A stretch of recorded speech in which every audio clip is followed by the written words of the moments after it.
أعوذ بالله من الشيطان الرجيم.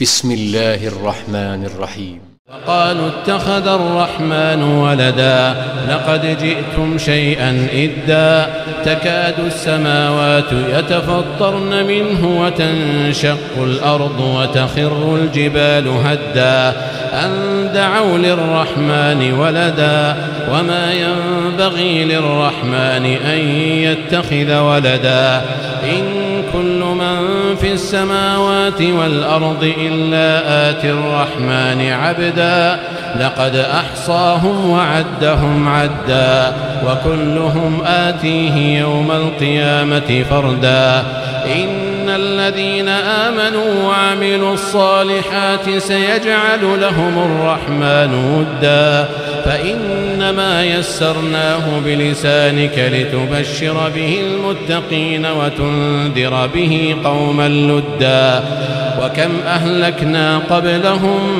من قرن هل تحس منهم من أحد أو تسمع لهم ركزا.